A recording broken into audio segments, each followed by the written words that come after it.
Hello and welcome back to Chronicled, the History of Newcastle United. I'm Matt Ketchell, the North East Football App and Engagement Editor for Chronicle Live, and we've reached episode 11 of our walk through the history of Newcastle United. Last week we chronicled the 1931-32 season when Newcastle won yet more silverware, the FA Cup again. Today, for episode 11, things take a bit of a downward turn as we cover Newcastle United's first ever relegation. To discuss this traumatic period, Paul Joannou, Newcastle United's official club historian, is with me. So Paul, last week we focused on the 1931-32 season. The famous over-the-line FA Cup final win happened at the end of that campaign, and we touched on the following season too, 32-33, which was pretty decent and featured some interesting fixtures, didn't it? It did. That season after the FA Cup victory, manager Andy Cunningham's plans were going well. Newcastle had another excellent season, finishing in 5th place. And they challenged at the top with Aston Villa, Arsenal and Sheffield Wednesday. But really, they fell away by the end of the season. The late season dip saw them slip up and finished in 5th place. But that was still pretty good. And that campaign saw 3 exhibition fixtures take place, worthy of note. The FA Charity Shield, the forerunner of the present-day Community Shield, was staged at St James's Park as the Cup winners, Newcastle, took on the league champions Everton. Now, Newcastle suffered at the feet of the great Dixie Dean at St James's Park. He netted 4 goals in a 5-3 Everton win. While there was also a double meeting with Rangers. It was England's Cup winners versus Scotland's Cup winners. And United won 5-0 on Tyneside and lost 4-1 at Ibrox. And tell us about some of the key figures in the team at this stage. There was a pretty decent side, wasn't there? Well, there was. We had most of the FA Cup players were still there, and the youngsters, Jimmy Richardson and Harry McMenemy, were really starting to develop as top players, and Sammy Weaver was the main focus for the side. He developed into an England player and was really the driving force. And you mentioned that there was a dip in form towards the end of 32-33, but presumably no one predicted where the club would be at the end of the 1933-34 season. Not at all, no. That 1933-34 season was eventful. It appeared at first that boss Cunningham had built a decent side, but everything fell apart for the famous Scottish international, or former famous Scottish international. And Newcastle United went through an awful patch. They went from FA Cup winners and title challengers to relegation in a disastrous season. The side included 9 full international players and 2 more on the way, yet nothing went right for the Magpies in the second half of that season. And there was 2 really key reasons. Injury to the rising star playmaker Harry McMenemy was one point. He was out for almost 6 months. Then Sammy Weaver, the club's talisman, was also sidelined, and they made a big difference not being in the side. Newcastle were mid-table as 1934 opened, and had just defeated Everton 7-3, and then Liverpool 9-2 over the festive period. And that was quite amazing over the space of, I think it was about a week to 10 days, that they created 2 enormous results against 2 top opponents, both against Merseyside opponents, of course. But amazingly, after that, they collapsed. From February, they won only 1 match in 14, which was a dreadful run. And they ended up having to win on the very last day of the season to stave away from relegation. But they lost to Stoke and were relegated for the very first time. Dear me. Underperforming international stars and injuries, something's never changed, do they, at Newcastle? A reminder, Newcastle had been a top flight team for some 36 years. They lifted the biggest prize in football just 2 years before this. And Paul, this really was a catalyst for a decade of suffering, wasn't it? Yeah, the club entered a period, probably the worst in the club's history, between 1934 and 1938-39. The club didn't like second division football, tier 2 football as it was then, at all. Cunningham stayed on as manager to start with, as did star man Sammy Weaver, which was a great bonus to keep him in the side.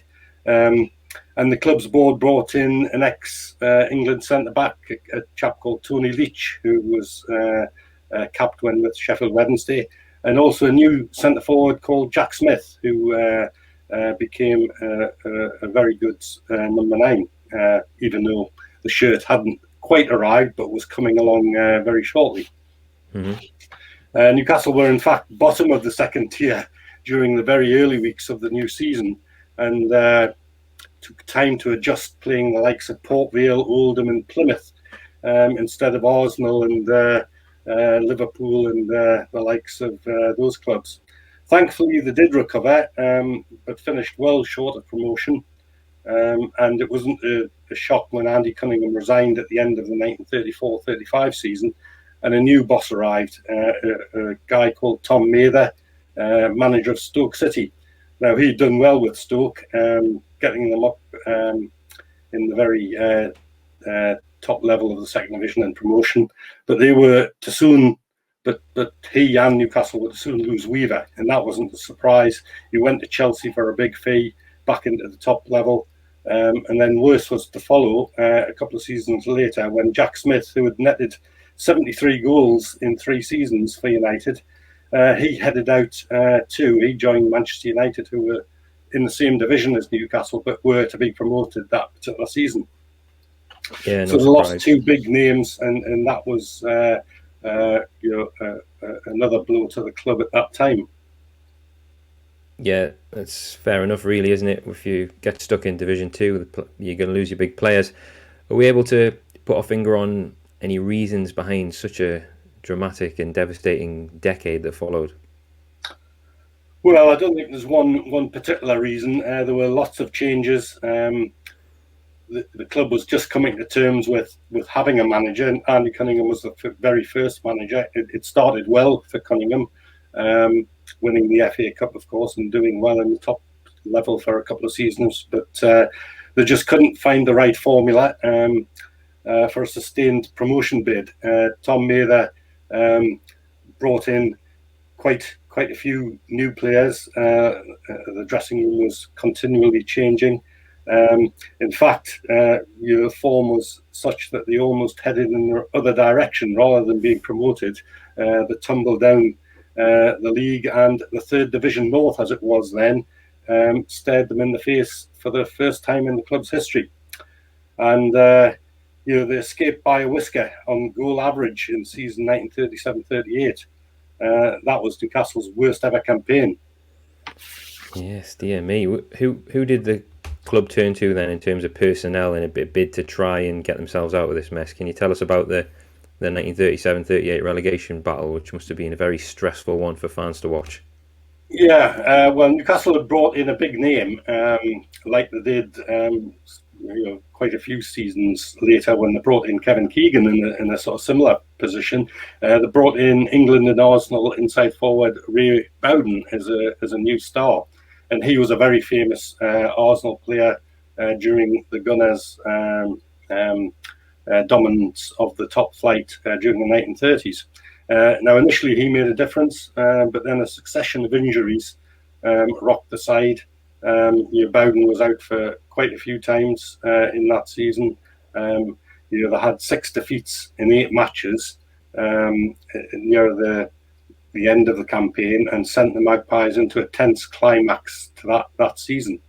They needed Nottingham Forest to get a point to secure their second division status, and Forest did that, and United survived just by all of 1/10 of a goal.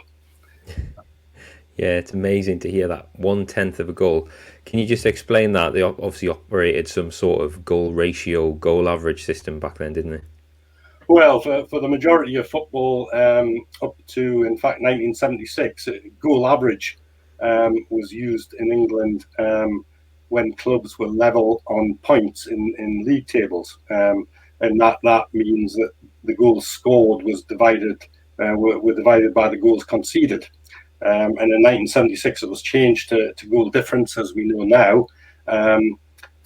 So what happened on that closing sort of weekend of the season, the bottom four clubs, Stockport County were right at the bottom. They were relegated with 31 points, but Newcastle, Nottingham Forest, and Barnsley all had 36 points after the final game.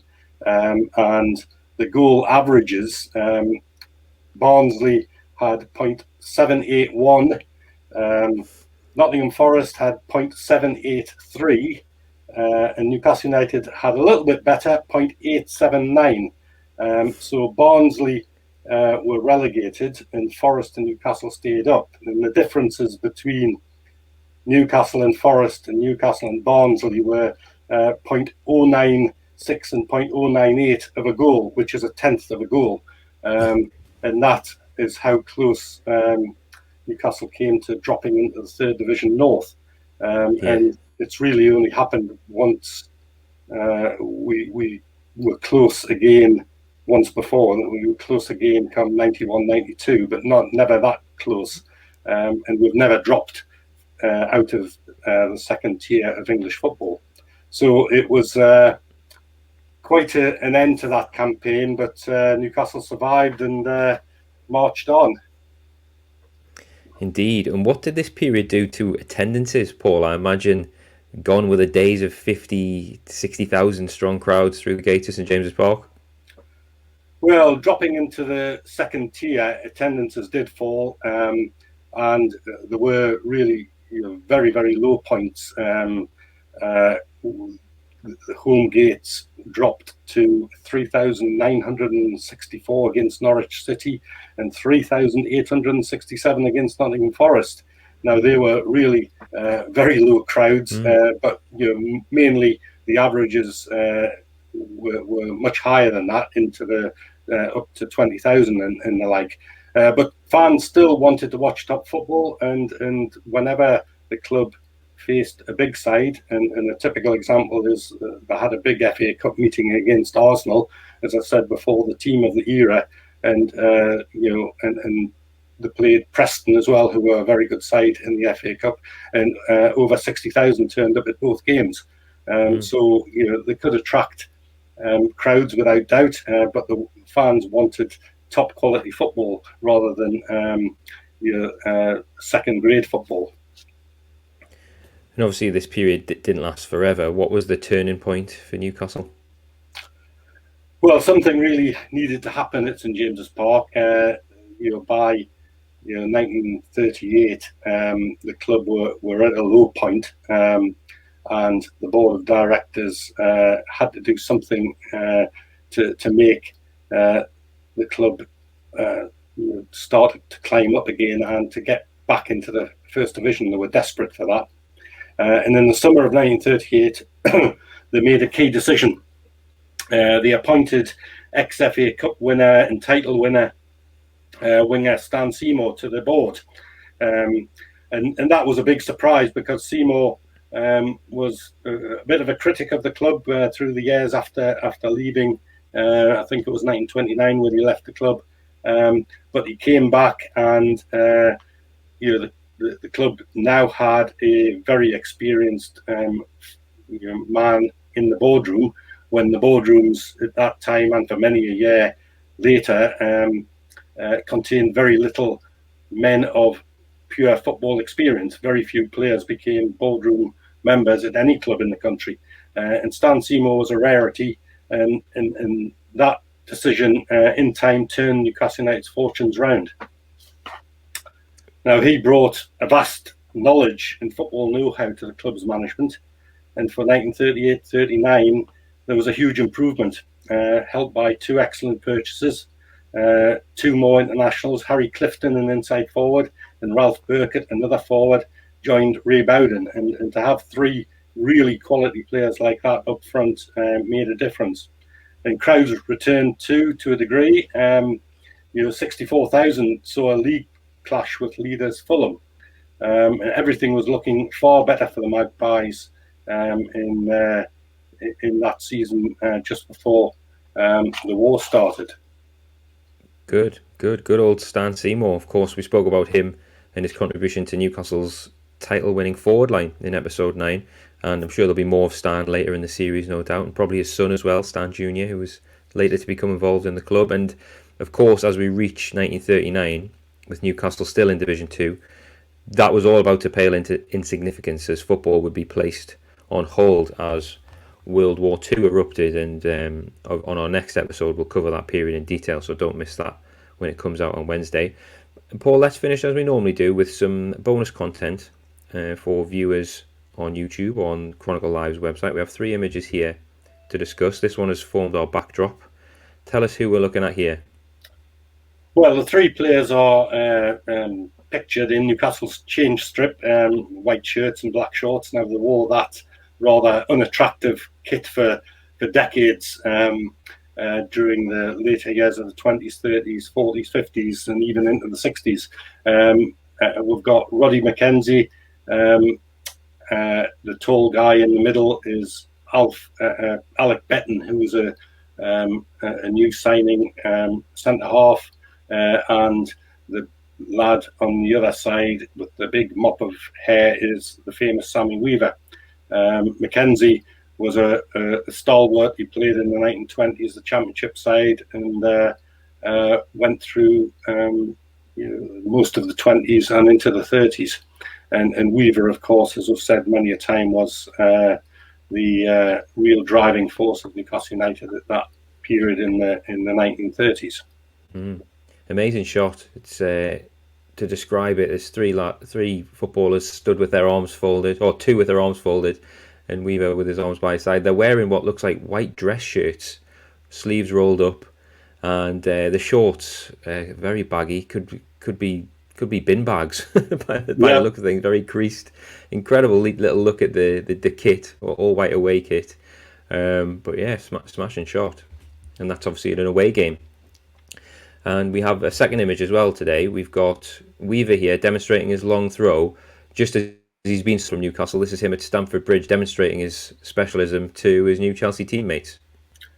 Yeah, well, Weaver, as I've mentioned before in an earlier episode, was famous for his long throw. And there he is in his training kit. And notice the training kit always seemed to have these woolly, high-necked jumpers on, which must have been really uncomfortable.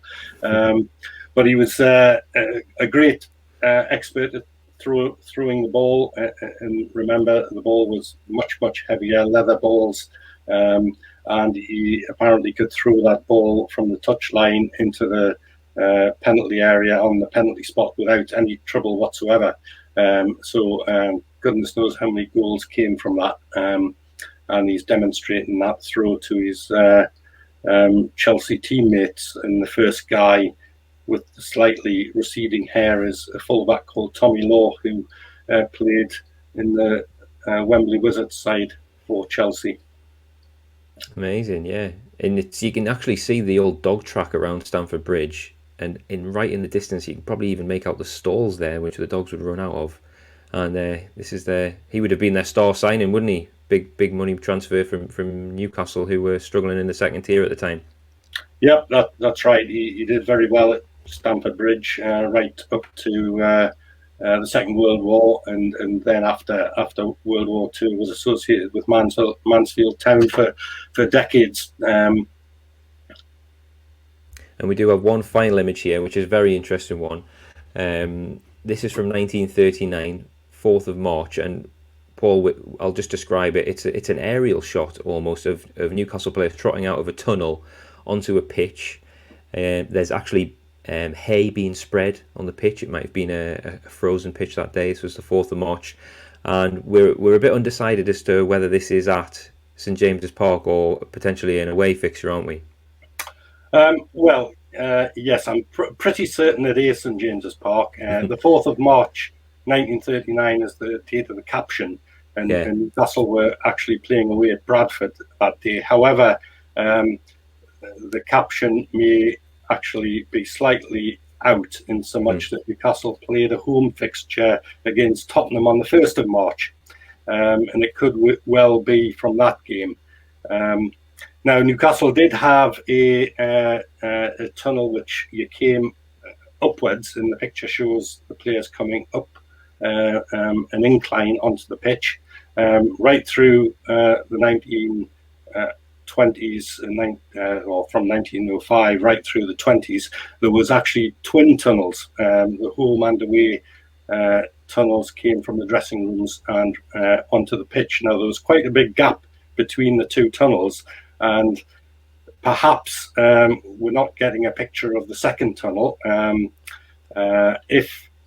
If it is St James's Park, there would at that time be two tunnels, and that is throwing me a little bit. There were no manager and coaches dugouts at St James's Park until much later, into the later years of the 50s. It does look like St James's Park, but I'm not 100% certain.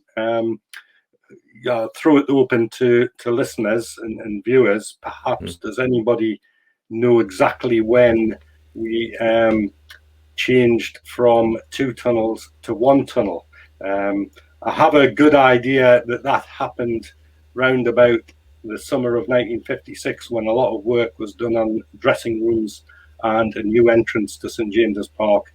And it's likely that the tunnelling onto the pitch was actually revamped then. So, and when you look at Newcastle's programmes right through the 50s and up to about 1960, the illustrated image of St James's Park on the front cover shows two tunnels right up to 1959, and then it stops and goes to one tunnel. Now, that might not be conclusive, but who knows? It's an interesting picture. I haven't managed to look at the Bradford ground to see if I can manage to trace if it is Park Avenue's ground, but it does look like St James's Park have got pictures of the players coming out up an incline onto the pitch. Yeah, I'll post this on our website so you can have a look at it. It's a very interesting shot. And also, St James's Park did at the time have a bird's eye view press box that you mentioned, Paul, and this is where that photograph could have been taken from, because it's literally right above the players, isn't it?